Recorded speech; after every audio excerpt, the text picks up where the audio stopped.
Good morning students. आज अपन अपनी नई यूनिट स्टार्ट करेंगे। यूनिट थर्ड पादप जो है कार्य की प्लांट फिजियोलॉजी, जो अपने एग्जाम में 5 मार्क्स की आती है। इसका जो अपना चैप्टर है वो अपन स्टार्ट करेंगे प्रकाश संश्लेषण। प्लांट फिजियोलॉजी का फर्स्ट चैप्टर है ये, वैसे चैप्टर नंबर 10 है। अपन प्रकाश संश्लेषण फोटोसिंथेसिस के बारे में स्टडी करेंगे। इसमें काफी रिएक्शंस आती हैं, रिएक्शंस कैसे कंप्लीट होती हैं, कैसे फोटोसिंथेसिस की पूरी जो ये प्रोसेस है ये कंप्लीट होती है, इसके ऊपर अपन डिस्कस करेंगे। अगर मैं आपको तो ये जो अपना फोटोसिंथेसिस है, प्रकाश संश्लेषण जो ये अभिक्रिया होती है, ये बहुत ही महत्वपूर्ण जैव रासायनिक अभिक्रिया होती है।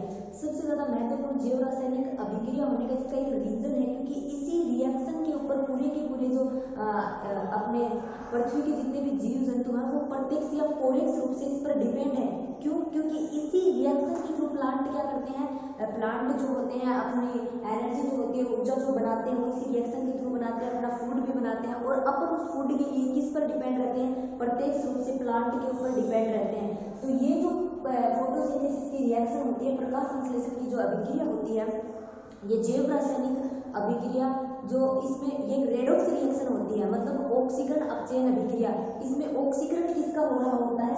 ऑक्सीकरण होता है H2O का। H2O का ऑक्सीकरण होगा एंड अपचयन किसका होगा? अपचयन CO2 का होगा। ठीक है, CO2 का अपचयन होगा। अब क्या होता है कि H2O प्लांट क्या करते हैं? सूर्य के प्रकाश की उपस्थिति में, अपन जानते हैं फोटोसिंथेसिस की जो प्रोसेस होती है वो सूर्य के प्रकाश की उपस्थिति में होती है।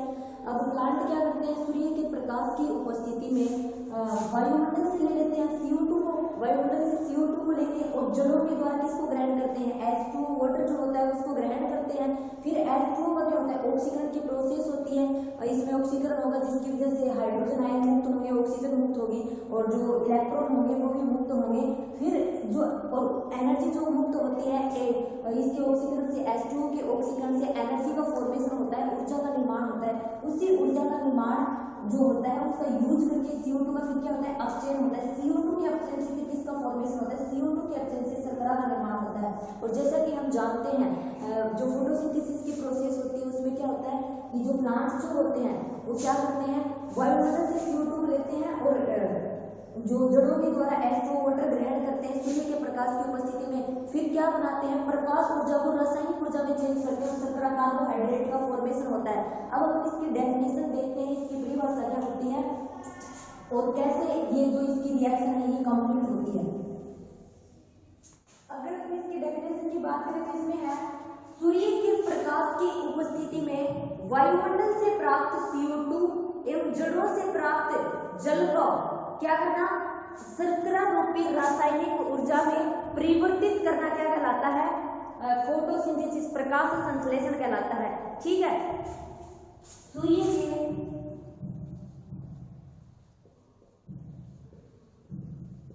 प्रकाश की उपस्थिति में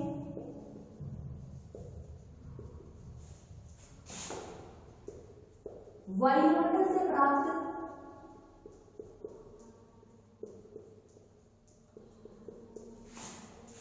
CO2 एवं जड़ों से ग्रहण किए गए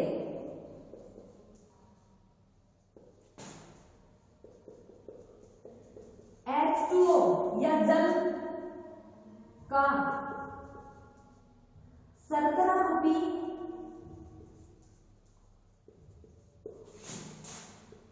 रासायनिक ऊर्जा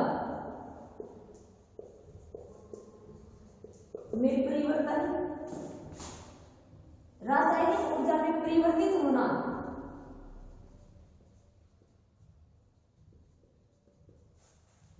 प्रकाश संश्लेषण कहलाता है।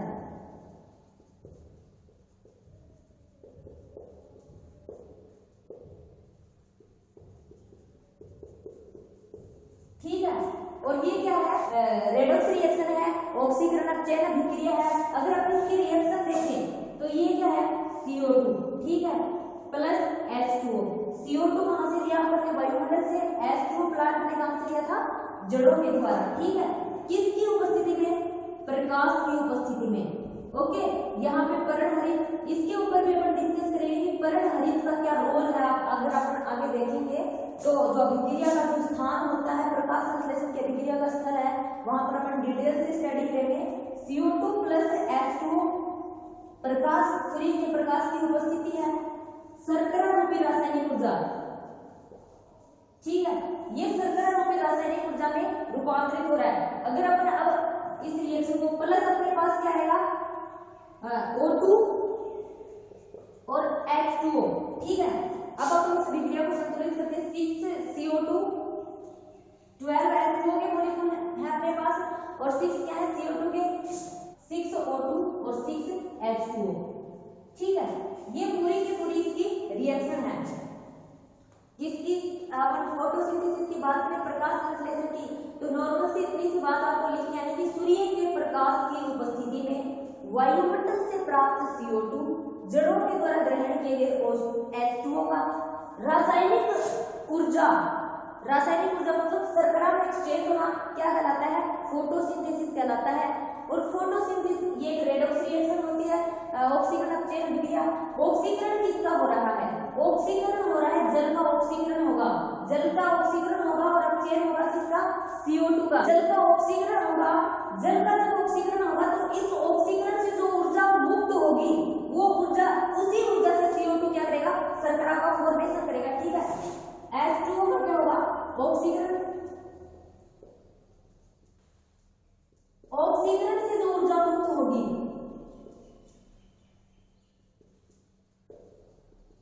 उसी ऊर्जा का यूज करेगा CO2 क्या करने में, शर्करा का फॉर्मेशन करने में। ऊर्जा का यूज कौन करेगा, CO2 किसका फॉर्मेशन करेगा, शर्करा का। इस प्रकार से ये ऑक्सीकरण और अपचयन अभिक्रिया होती है। CO2 जो होगा अपचयन की प्रोसेस के द्वारा किसका फॉर्मेशन हो जाएगा, शर्करा का फॉर्मेशन हो जाएगा, ठीक है। CO2 का अपचयन होगा और शर्करा का फॉर्मेशन हो जाएगा। अब अगर हम बात करें पादप कार्य की, अगर हम प्लांट फिजियोलॉजी के जनक की बात करें, प्लांट फिजियोलॉजी का जनक कौन था, स्टीफन हेल्स। स्टीफन हेल्स जो था वो प्लांट फिजियोलॉजी का जनक था। बात करें प्रकाश अभिक्रिया का स्थल क्या होता है, प्रकाशिक अभिक्रिया कहाँ पे संपन्न होती है, उसके स्थल की अगर हम बात करें तो हरित लवण, जो हरित लवण के बारे में आपने सुना होगा, क्लोरोप्लास्ट के बारे में आपने जरूर पढ़ा होगा, अपने लास्ट ईयर भी ये टॉपिक था। अपन देखेंगे प्रकाश संश्लेषण का स्थल, प्रकाश संश्लेषण का स्थल, ठीक है। प्रकाश संश्लेषण कहाँ कंप्लीट होता है, हरित लवण में, ठीक है। और हरित लवण कहाँ पाया जाता है, ग्रीन पार्ट्स होते हैं एंड जो लीफ होती है, प्लांट की जो पत्तियां होती है वहां पे पाया जाता है हरित लवण। और उच्च श्रेणी के जो पादप होते हैं, उच्च श्रेणी के पादपों के पर्ण मध्योतक सेल्स में भी पाया जाता है ये हरित लवण जो होता है। उच्च श्रेणी के जो प्लांट्स होते हैं उनके पर्ण मध्योतक सेल्स जो होती हैं उनमें भी हरित लवण प्रेजेंट होता है। अगर अपन इसकी स्ट्रक्चर की बात करें तो हरित लवण जो होता है वो दो कोशिकाओं, दो मेम्ब्रेन जो होती है, दो मेम्ब्रेन के द्वारा आबद्ध रहता है, आउटर मेम्ब्रेन और इनर मेम्ब्रेन।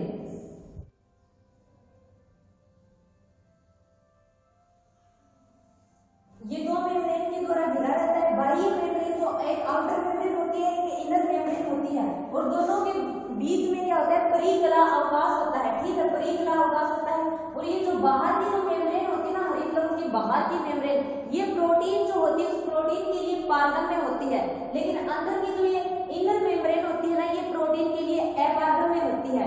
तो जो हरित लवण के अंदर का जो पार्ट होता है वो दो भागों में, उसमें दो पार्ट पाए जाते हैं, स्ट्रोमा और ग्रेना, ठीक है, ये दो पार्ट पाए जाते हैं। अब जो स्ट्रोमा होता है वो क्या होता है, स्ट्रोमा इस हरित लवण का मैट्रिक्स वाला भाग होता है, ठीक है। इसका जो मैट्रिक्स वाला भाग होता है वो होता है स्ट्रोमा। मैट्रिक्स जो होता है उसमें इकाई तरह से निर्मित पटलिकाएं पाई जाती हैं जिनको अपन थाइलेकोइड बोलते हैं।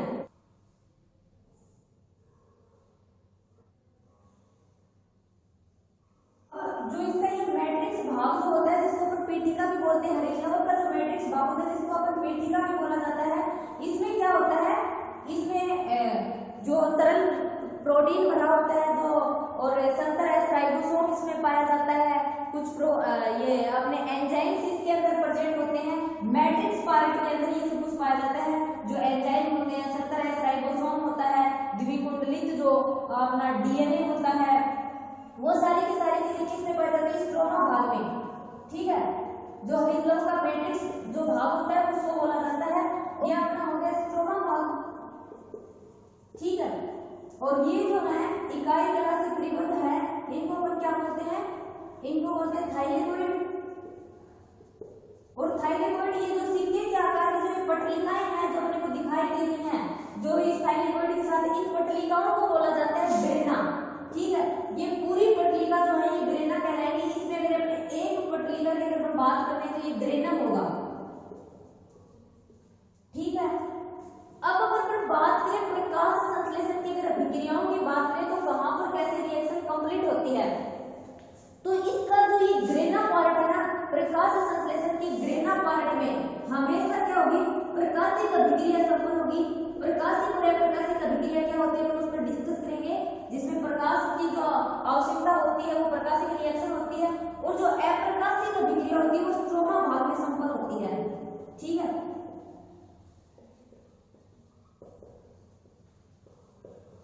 हरितलवक की पूरी स्ट्रक्चर थी है।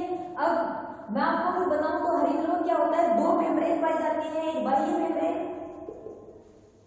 ये इसकी बाह्य परत होगी, एक आउटर मेम्ब्रेन। ठीक है, आंतरिक परत, दोनों दो मेम्ब्रेन के द्वारा ये परिबद्ध रहता है। अब जो इसका अंदर का जो पार्ट होता है हरितलवक का, ये दो भागों में डिवाइड होता है। दो भागों से स्ट्रोमा और ग्रेना। स्ट्रोमा क्या होता है? स्ट्रोमा जो होता है इसका मैट्रिक्स का भाग होता है, उसमें क्या पाए जाते हैं? उसमें प्रोटीन से तरल प्रोटीन पाए जाते हैं, द्विकुंडलित जो अपना डीएनए होता है वो इसके अंदर प्रेजेंट रहता है, कुछ एंजाइम्स इसके अंदर प्रेजेंट रहते हैं। ओके, और क्या पाया जाता है इसमें? इकाई कला से निर्मित ये जो क्या पाया जाती है? पटलिका पाई जाती है, जिसको अपन बोलते हैं थाइलेकोइड। ठीक है, ये थाइलेकोइड आपस में, ये ग्रेना आपस में जुड़े हुए हैं एक दूसरे से। ये फ्रीटस नलिका, फ्रेटस नलिकाओं से जुड़े होते हैं। ठीक है, ये तो हो गई। और जो ये सिक्के के आकार की जो थाइलेकोइड, इसके ऊपर सिक्के के आकार की जो यूनिट्स पाई जाती है उनको अपन ग्रेना बोलते हैं। ग्रेना की जो एक यूनिट होती है उसको अपन ग्रेनम बोलते हैं। ओके, अब अगर हम बात करें प्रकाश संश्लेषण, अपन तो ये पढ़ रहे हैं प्रकाश संश्लेषण का स्थल, ये तो अपन यहाँ तक तो सिर्फ जो हरितलवक की उसकी स्ट्रक्चर के बारे में डिस्कस किया था। तो प्रकाश संश्लेषण की जो अभिक्रिया है उसमें दो रिएक्शन होती है, प्रकाशिक अभिक्रिया और अप्रकाशिक अभिक्रिया। तो प्रकाश संश्लेषण की प्रकाशिक अभिक्रिया हमेशा ग्रेना भाग में कंप्लीट होती है और अप्रकाशिक अभिक्रिया स्ट्रोमा भाग में। ये चीज इंपॉर्टेंट है, इसके ऊपर क्वेश्चन पूछा जाएगा तब ये पूछेंगे कि भाई जो प्रकाश संश्लेषण की अभिक्रिया का स्थल लिखिए। तो सिर्फ आपको ऐसे नहीं लिखना है कि प्रकाश संश्लेषण की अभिक्रिया ग्रेना और स्ट्रोमा पार्ट में, हरितलवक का जो ग्रेना और स्ट्रोमा पार्ट होता है वहां पे कंप्लीट होती है, नहीं। या तो आपसे एक नंबर का क्वेश्चन पूछेगा तो यही पूछेगा प्रकाश संश्लेषण की अभिक्रिया, जो प्रकाशिक अभिक्रिया कहाँ संपन्न होती है? तो अपन लिख देंगे प्रकाश संश्लेषण की प्रकाशिक अभिक्रिया ग्रेना भाग में कंप्लीट होती है। अगर आपसे क्वेश्चन पूछे प्रकाश संश्लेषण की अप्रकाशिक अभिक्रिया कहाँ कंप्लीट होती है, तो प्रकाश संश्लेषण की अप्रकाशिक अभिक्रिया स्ट्रोमा भाग में कंप्लीट होती है। ओके, अगर डायरेक्ट आपसे ये ना पूछ के प्रकाशिक अप्रकाशिक अभिक्रिया कहाँ संपन्न होती है, सीधा क्वेश्चन ऐसे पुटअप कर दे कि प्रकाश संश्लेषण की अभिक्रिया कहाँ संपन्न होती है, तब आपको ये बात लिख के आनी है कि प्रकाश संश्लेषण की प्रकाशिक अभिक्रिया ग्रेना पार्ट में कंप्लीट होती है और प्रकाश संश्लेषण की अप्रकाशिक अभिक्रिया स्ट्रोमा पार्ट में कंप्लीट होती है। ठीक है, इस प्रकार से लिख के आना है, क्योंकि क्वेश्चन आने के चांसेस यही से है, यहाँ से बहुत इंपॉर्टेंट क्वेश्चन बनता है। तो अब अगर अपने नेक्स्ट बात करें प्रकाश संश्लेषण की प्रकाशिक अभिक्रिया कैसे कंप्लीट होती है, उसके ऊपर अपन डिस्कस करें तो क्या होता है उसमें अपन सुनिए प्रकाश संश्लेषण के अभिक्रिया से पहले अपना एक टॉपिक और क्लियर करेंगे कि प्रकाश संश्लेषण के जो वर्णक होते हैं,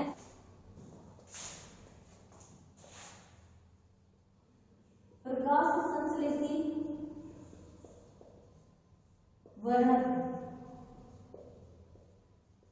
प्रकाश संश्लेषी वर्णक कौन से वर्णक होते हैं? प्रकाश संश्लेषी वर्णक वो वर्णक होते हैं जो सूर्य के प्रकाश को क्या करते हैं? अवशोषित करते हैं। सूर्य के प्रकाश को अवशोषित करने वाले वर्णक प्रकाश संश्लेषी वर्णक कहलाते हैं। और वो वर्णक कौन कौन से हैं उनके अगर अपन डिस्कस करें तो उनके बारे में क्लोरोफिल, जो सबसे ज्यादा सार्वत्रिक हर प्लांट में पाया जाता है, क्लोरोफिल जो ग्रीन प्लांट होते हैं उनमें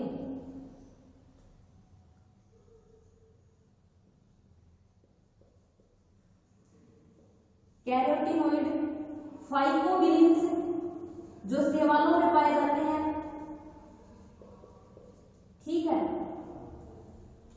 क्लोरोफिल, कैरोटीनॉइड, फाइकोबिलिन्स ये क्या है? ये प्रकाश संश्लेषी वर्णक है। क्लोरोफिल के अंदर वास्तविक क्लोरोफिल ए जो होता है वो सार्वत्रिक प्रकाश संश्लेषी वर्णक होता है, और उसके बाद में आता है क्लोरोफिल बी जो हरे प्लांट्स में पाया जाने वाला सार्वत्रिक प्रकाश संश्लेषी वर्णक की अगर हम बात करें तो वो क्लोरोफिल ए होता है। कैरोटीनॉइड्स क्या होते हैं? तो ये भी प्रकाश संश्लेषी वर्णक होते हैं,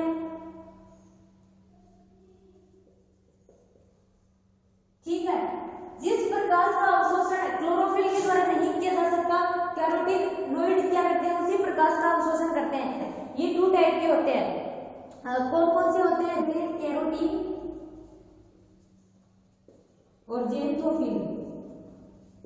कैरोटीन जो होते हैं वो कार्बन और हाइड्रोजन से मिलकर बने होते हैं, और ज़ैंथोफिल जो होते हैं कार्बन, हाइड्रोजन और ऑक्सीजन इन तीनों से मिलकर बने होते हैं।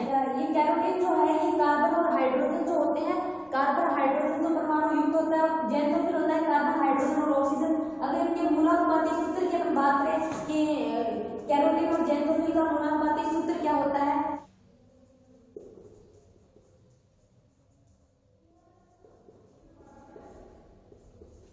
तो ये जो होता है ये कैरोटीन का मूलानुपाती सूत्र होता है, और ज़ैंथोफिल का मूलानुपाती P40, H56 और O2 ये होता है ज़ैंथोफिल का मूलानुपाती सूत्र। अब क्या होता है? कैरोटीन में जो बीटा कैरोटीन होता है, बीटा कैरोटीन सभी प्लांट्स के अंदर, सभी जो हरे प्लांट्स होते हैं उनमें प्रेजेंट होता है, और ज़ैंथोफिल का जो ज़ैंथोफिल में कौन कौन से परमाणु प्रेजेंट होते हैं? कार्बन, हाइड्रोजन और ऑक्सीजन। ल्यूटीन एक ज़ैंथोफिल है जो सभी हरे प्लांट्स में पाया जाता है, ल्यूटीन। अगर कैरोटीन की अगर बात करें, बीटा कैरोटीन सभी ग्रीन प्लांट्स होते हैं उनमें पाया जाता है। ज़ैंथोफिल अगर बात करें तो ल्यूटीन जो होता है, ल्यूटीन, ज़ैंथोफिल ये इनके एग्जांपल हैं, सभी ग्रीन प्लांट्स जो होते हैं उनमें प्रेजेंट होता है। ये तो हो गए अपने कैरोटीनॉइड, ठीक है। जो 2 टाइप के होते हैं कैरोटीन और ज़ैंथोफिल। कैरोटीन जो होते हैं वो कार्बन और हाइड्रोजन परमाणु युक्त होते हैं, ज़ैंथोफिल जो होते हैं वो कार्बन, हाइड्रोजन और ऑक्सीजन परमाणु युक्त होते हैं। अब अगर बात करेंगे फाइकोबिलिन्स की,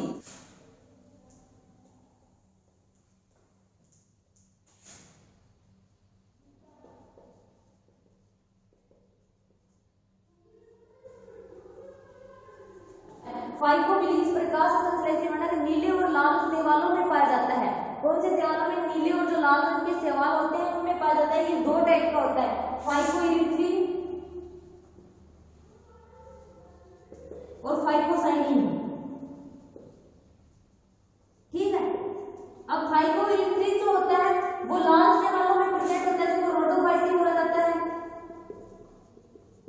और फाइकोसाइनिन जो होता है नीले हरे शैवाल जो होते हैं उनमें प्रेजेंट होता है। फाइकोबिलिन्स प्रकाश संश्लेषी वर्णक जो होते हैं वो नीले और जो लाल रंग के शैवाल होते हैं उनमें प्रेजेंट होते हैं। अब बात करेंगे अपन प्रकाश संश्लेषण की जो क्रिया विधि है वो कैसे कंप्लीट होगी। अब देखेंगे अपन प्रकाश संश्लेषण की अभिक्रिया जो अपन ने पढ़ी थी। प्रकाश संश्लेषण की अभिक्रिया में किसका फॉर्मेशन होता है? शर्करा का। इसके कुछ स्टेप्स दे रखे हैं, उनमें क्या होता है? फर्स्ट स्टेप की अपन बात करें, फर्स्ट स्टेप में क्या होता है? जो पर्णहरित और सहायक वर्णक जो होते हैं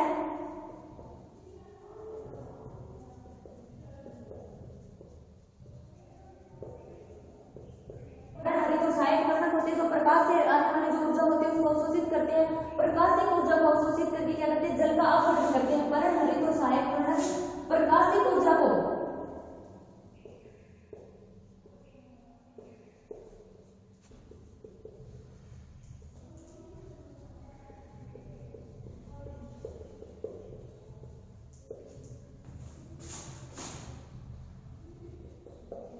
उसका यूज H2O के अपघटन पे करते हैं, ठीक है। H2O का क्या करेंगे? अपघटन करेंगे। H2O का ऑक्सीकरण हो रहा है इस अभिक्रिया में, हमने स्टार्टिंग में भी इसके ऊपर डिस्कस किया था।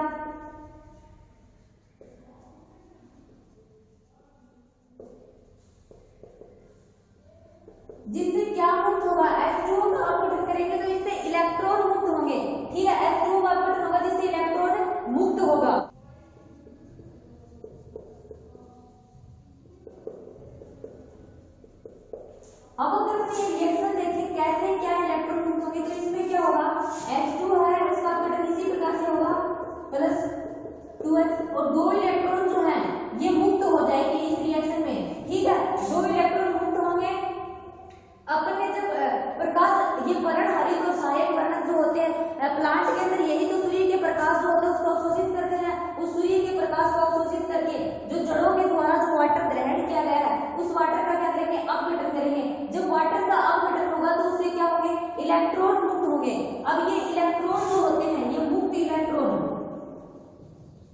जो प्रकाश तंत्र है उन प्रकाश तंत्रों के बारे में अपन पढ़ेंगे आगे। प्रकाश तंत्र फर्स्ट और प्रकाश तंत्र सेकंड है।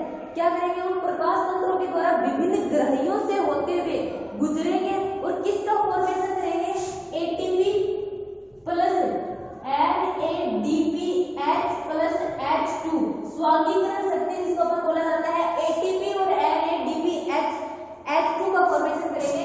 सॉरी यहाँ पे H आएगा, एटीपी और NADPH2 का फॉर्मेशन होगा। ठीक है,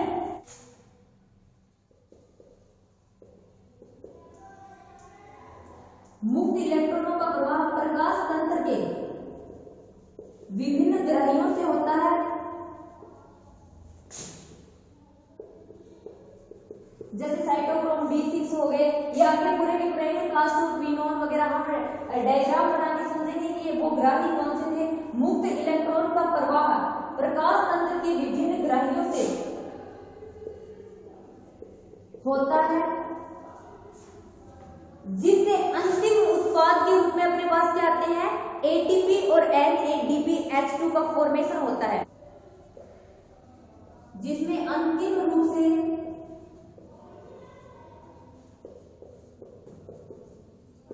एटीपी व NADPH प्लस H+ के रूप में ऊर्जा संग्रहित होती है।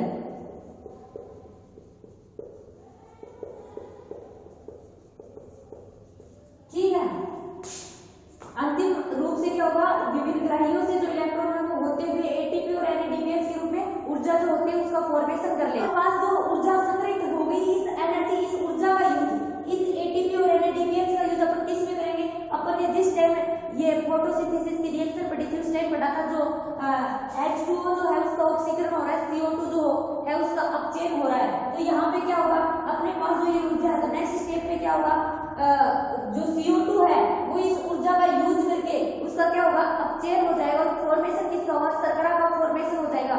अगर हम नेक्स्ट स्टेप की बात करें, CO2 जो होगा उसका अपचयन होगा और शर्करा जो है उसका फॉर्मेशन हो जाएगा।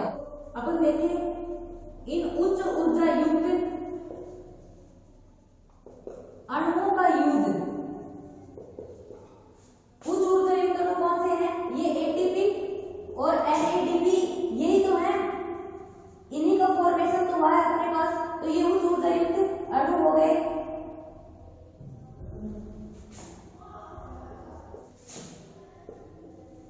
का यूज CO2 के अपचयन हेतु किया जाता है,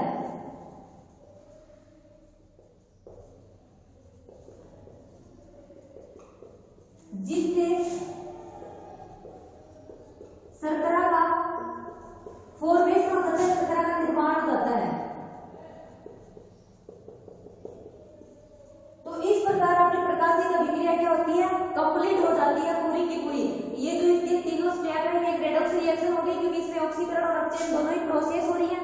अगर मैं आपको बताऊं इसके ये तीनों के तीनों स्टेप अगर परिणहरित और सहायक वर्णक प्रकाश ऊर्जा को अवशोषित करके उसका यूज CO2 का अपघटन में करते हैं। सबसे पहले प्लांट की जो हरी पत्तियां होती हैं वहां पे ये सहायक वर्णक परिणहरित प्रोजेक्ट होते हैं।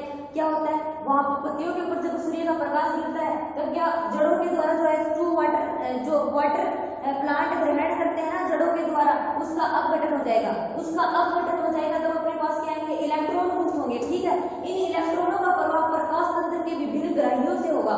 विभिन्न ग्रहियों से होता हुआ अंतिम उत्पाद के रूप में अपने पास ये एनर्जी जो बनेगी एटीपी और NADPH+, ये क्या है, ये एक एनर्जी तो है, ये एनर्जी जो है उसका संग्रह हो जाएगा। फिर इस संग्रहित ऊर्जा का यूज किस पे किया जाता है, CO2 के अपचयन हेतु किया जाता है, जिससे शर्करा का निर्माण हो जाता है। तो ये एक रेडॉक्स रिएक्शन थी जिसमें क्या हो रहा था, H2O का ऑक्सीकरण हो रहा था, H2O जो था उसका ऑक्सीकरण हो रहा था और CO2 जो था उसका अपचयन हो रहा था। ओके, ये स्टेप इसमें कंप्लीट हो रहे थे। अब अगर अपन आगे देखें, प्रकाश संश्लेषण की जो ये रिएक्शन होती है, ये रिएक्शन दो चरणों में कंप्लीट होती है। फर्स्ट प्रकाशिक अभिक्रिया का और सेकंड अप्रकाशिक अभिक्रिया का। अब हम उन चरणों के बारे में डिस्कस करेंगे कि कैसे ये कंप्लीट होते हैं।